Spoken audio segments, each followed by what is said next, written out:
Thank you for joining us on the Real Estate Profits Podcast with your host, Chris Davison. Welcome back to the Real Estate Profits Podcast. I'm your host, Chris Davison. We talk all things about real estate and podcasting and profitability in real estate. So this one again today, we talked last time about how to get the best deals, where to find the best deals. And I think real estate groups, REIA groups, local meetup groups, face-to-face is the highest point of contact. And then that next level of contact would obviously be a Zoom group, podcast like this, some kind of electronic meeting. Then a phone call would be the third highest. Today, I want to get into more of that face-to-face meeting where you have the one-to-many in a big group, but you have the one-to-one or personal groups. One of the things I want to talk about is the lunch table and the 3 miracle questions, what I do and how I use coffee and lunch just to turn into deals. So this is what we've done. It's been super successful. Just want to share it with you guys. I want to see you guys be super successful. And again, our why here is to be a leader who makes leaders, not what I do, but who I am. And I want to change people's life through real estate, just like my life's been changed. I grew up paycheck to paycheck. My parents did. I was poor, didn't have a lot of money growing up, worked 3 jobs at one time just to keep my kids in diapers. And I didn't grow up rich or wealthy. I didn't know these things that we're talking about now. I had to read and learn, apply, and get mentorship. And that really helped me. So I want to give back. And my goal is to get people to their first or next $1 million in real estate. So that's why we're doing what we're doing. We're trying to give tons of value away. That's why I'm excited to share what I'm sharing today is kind of my big secret. And it's not really a secret.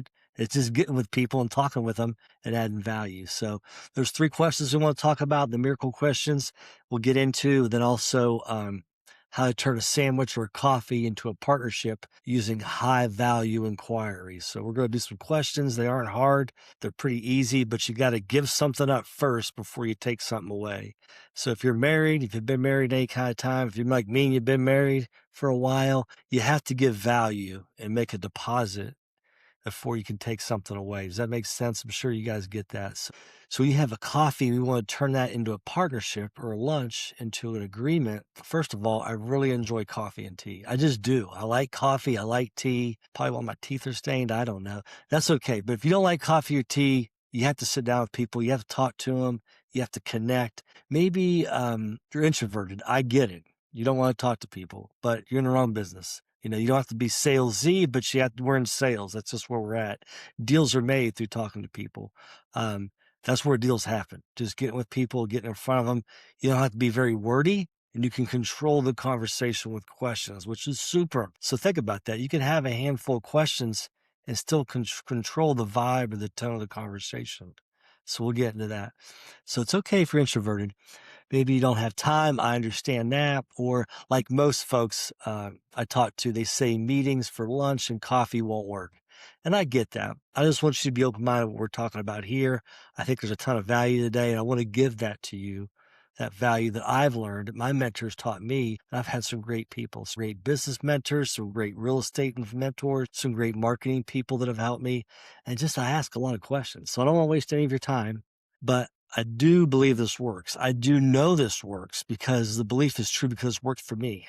And we've been able to close many deals. And I'm really excited about that and really help a lot of people. What tools in our toolbox do we have that can add value and help people? And that's what we've done. So we're going to jump into it today. I'm super excited. This is my kind of jam, talking about people and talking to people. So I hear people say it's a waste of time or why would I do that? I get it. I thought that way too. I thought, man, this is really, and my mentor's like, no, you have to double down on this. Okay, I got to figure this out. So then I started building relationships. I started connecting with people and it really got fun. I really enjoyed it. Real estate people love to talk about their successes, their failures, what they're doing. So it's not just getting coffee. It's not just getting to know each other, which is super important. It's great. But what I found out, the genuine people, people are genuine.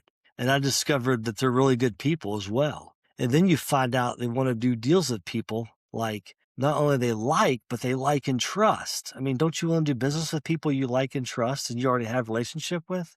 Then it's not just one deal, is what I found out, but more than one deal. They want to do more deals with you. So this is the power. I think I call it the Never Eating Alone. It's a great book. Or I call it Never Drinking Alone, at least drinking coffee. So I really want to go as a value first philosophy. And I want you to look at it as not trying to take, but you're trying to give. And there's three things. I wasn't going to talk about this, but this is really important.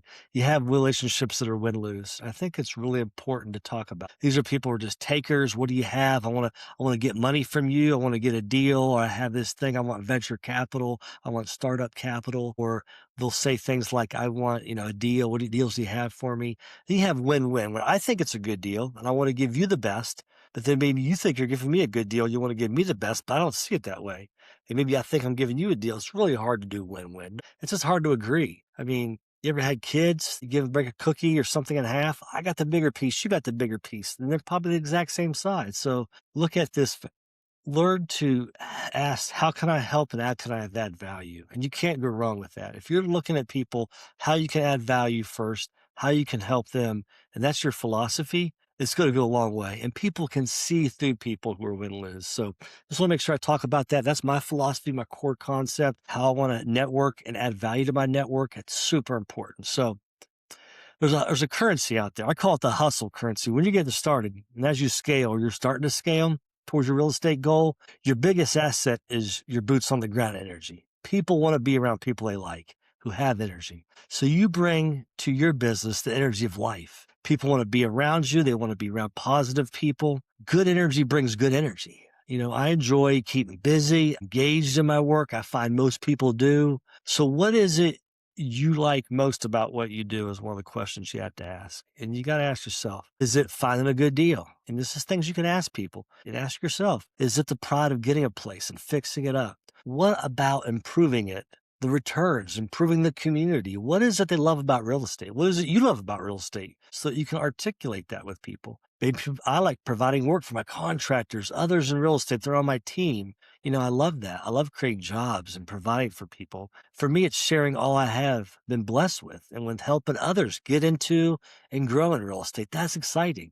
To me, I get more excited about somebody getting their first deal than me getting my next deal. To me, that's super exciting. I'm passionate about this. So as you share your passion in real estate with others, they'll vibe with you or they'll not vibe with you, and that's okay. But just share what your passion is. Share what you love to do in real estate and ask others what they love to do and what their passion is. So as you start to connect with folks, look for people that share your energy and align with your goals.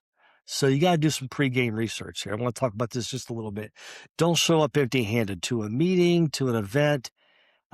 Mention a specific vacant property you saw nearby or something you think's a good deal and bring up to people. Local zoning changes that are coming down the pike that will impact people. Something regulatory, legal. What info can you bring to the table? I think this is super easy to do. I do this with a Google search I have set up about interest rates hikes, the housing market, locally, local companies in my area, what they're doing. I invest in local companies in my area stocks. Things will impact investing. Bring that to the table. Help people out. When you get news or an article, bring it up and discuss this in your local real estate groups, at your coffee, your lunch appointments. This gives you a way to add value. Especially if you have no property or just getting started, think about ways you can add value to the conversation. So as you're getting into your appointments, your coffee, lunch appointments, have your contacts ready. Be thinking about what their problem might be proactive and what things you could solve for them. What contacts do you have ready that you could ask them during the meeting? What's your one biggest problem you're working on right now that I or someone I know can help you with? This is huge. This is huge. If you can get to the core or crust of a problem they're having, maybe they're having a contractor problem. They need somebody to mow grass, to shovel snow. They need a heating and cooling guy. They need a contractor to do a rehab. They need a good lender. They need a good title person. Somebody, start developing your team and your contact list.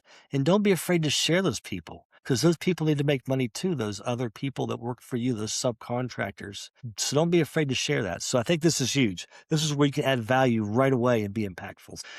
I know you can help. I know we can help. So this is huge. Always have a challenge or a problem. And if you can help or add value, it can make an impact. So ask them, what challenge or problem are they having that can make an impact? Okay. We want to get on my favorite things. If you're an introvert, listen up. If you're analytical, listen up. This is a way for you to get out of the conversation. You don't have to talk the whole time like I talk, but this is a way for you to make a major impact and control the conversation with questions. So I think this is core to my networking engine. It should be core to your networking engine. So really listen up is going to be important. Show up with a linear focus. Be ready to offer and ask for help. Does that make sense so far? You guys are following me. This is an easy framework that we can become a game changer at any coffee or lunch appointment or even anywhere. So I asked these in order. It's really important, really, really important. First one, write this down.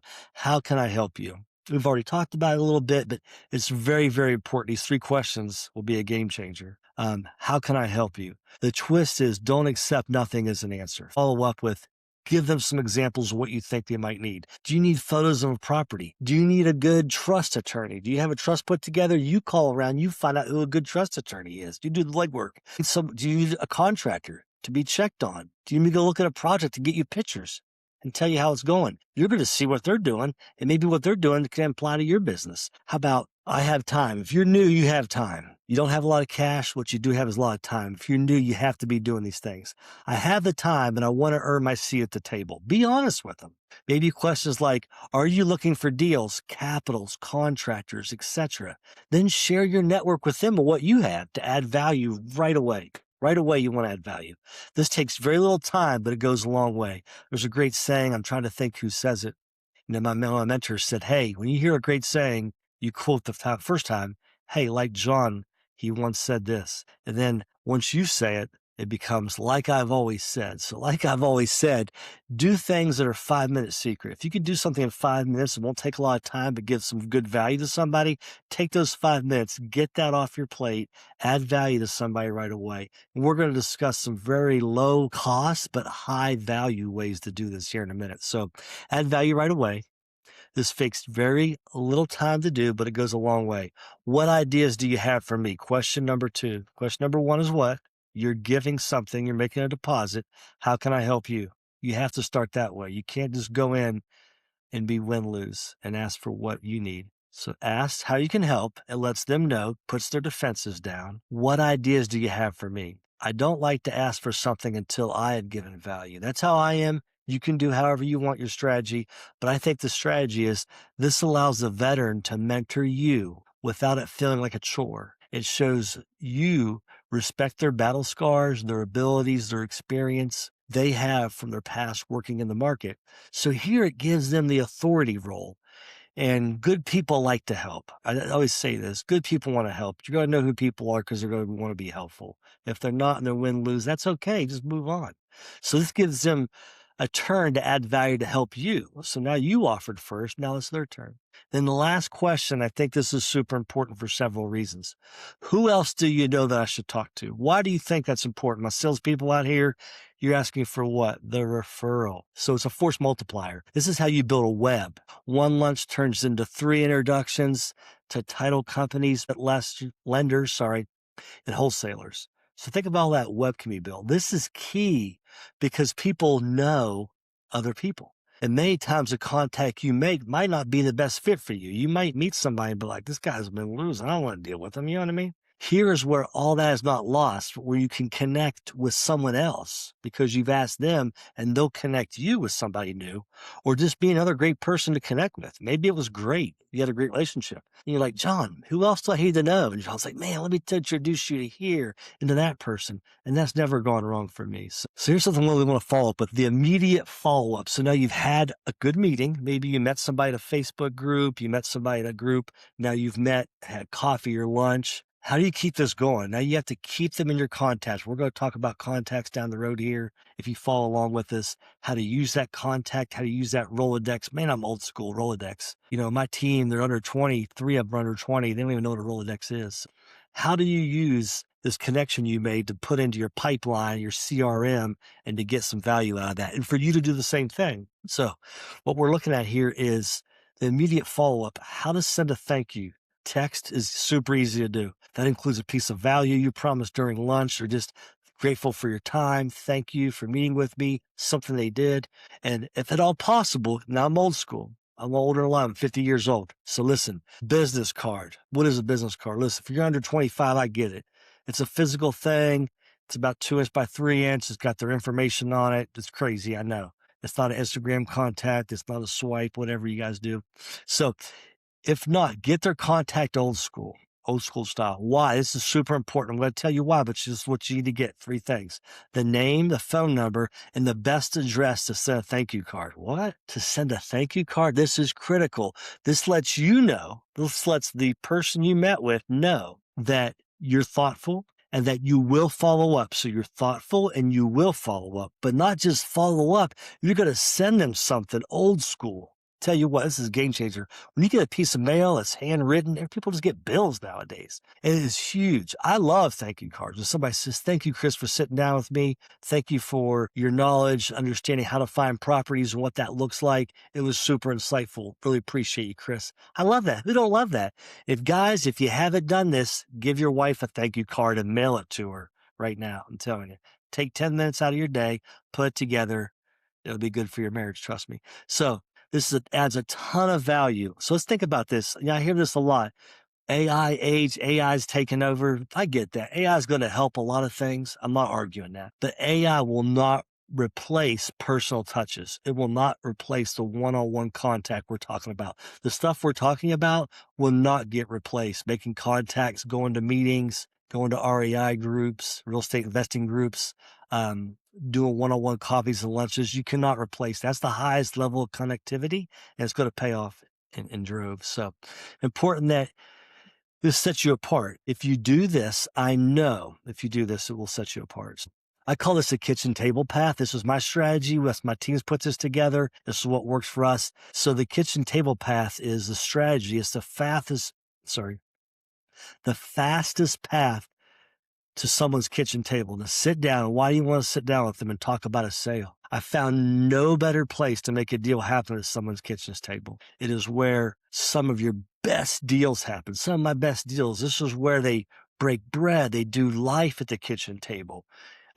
Remember, it's not transactional. You can make it that way, but if you look at it as not being transactional, but relational, and once you build that bridge, everything's easier. If you come in hot, wanting things, asking to buy from folks, they'll see through it in a New York minute, and it doesn't work. It hasn't worked for me, at least. The story that I want to share is I asked my banker, who do you know might be selling? I'm always asking everybody, who do you know might be selling? And he had a client call us. So he called us, was dealing with some, battling a life-threatening illness. I actually went to the bank the next day. I was just doing some banking. Next thing I know, the guy's in there. So he calls me in the office, says, come on in. So I talk to him. I get to meet the guy. Him and his partner are getting older. Guy has got life-threatening illness. They called us. We sat down for coffee a couple times. And he said, hey, I offered him a price. He came in $250,000 less on the price. I'm like, what? What do you mean? What are you talking about? He goes, look, some of these are older. They need roofs. This is what's going on. Why would you come down $250,000 on price? I didn't get it. I was buying the whole portfolio package of houses they had.